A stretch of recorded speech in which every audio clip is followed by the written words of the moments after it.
Mesdames et messieurs, chers amis et chères amies. Aujourd'hui, je voudrais aborder un sujet complexe et délicat qui concerne les francs-maçons et leur influence sur les politiques anti-islam. Les francs-maçons sont une organisation maçonnique qui remonte au XVIIIe siècle et qui compte des millions de membres à travers le monde.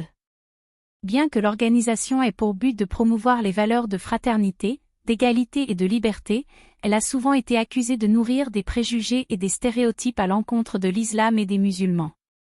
Dans les dernières décennies, les politiques anti-islam se sont multipliées dans de nombreux pays, notamment en Europe et en Amérique du Nord. Ces politiques visent souvent à restreindre la liberté de culte et la liberté d'expression des musulmans, et à les marginaliser de la vie publique. Les francs-maçons ont été accusés de jouer un rôle dans la promotion de ces politiques, en raison de leur influence sur la politique et la société.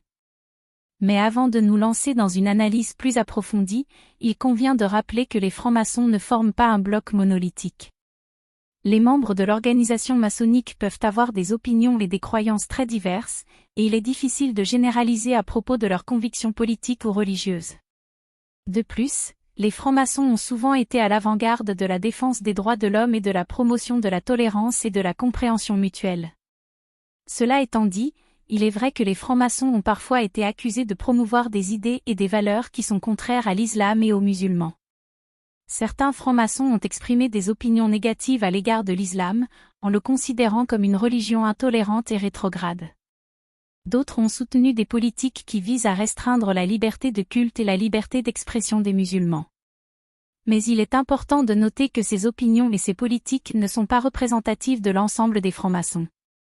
De nombreux francs-maçons ont exprimé leur solidarité avec les musulmans et leur opposition aux politiques anti-islam. Ils ont également travaillé à promouvoir la compréhension mutuelle et la tolérance entre les différentes communautés religieuses. En outre, il convient de rappeler que les politiques anti-islam sont souvent le résultat de phénomènes complexes et multifacettes qui ne peuvent être attribués à une seule organisation ou groupe. Les facteurs économiques, sociaux et politiques jouent souvent un rôle important dans la promotion de ces politiques. Les médias et les réseaux sociaux peuvent également contribuer à la propagation de stéréotypes et de préjugés à l'encontre des musulmans. En conclusion, il est difficile de caricaturer les francs-maçons comme étant à l'origine des politiques anti-islam. Les membres de l'organisation maçonnique peuvent avoir des opinions et des croyances très diverses, et il est important de nuancer notre compréhension de leur influence sur la politique et la société. Cela étant dit, il est également important de reconnaître que les francs-maçons, comme toute autre organisation, peuvent avoir des responsabilités dans la promotion de la tolérance et de la compréhension mutuelle entre les différentes communautés religieuses. Il est temps pour nous de promouvoir un dialogue ouvert et sincère entre les différentes communautés religieuses et culturelles. Il est temps pour nous de reconnaître que la diversité est une richesse et que la tolérance et la compréhension mutuelle sont les clés pour construire une société plus juste et plus équitable.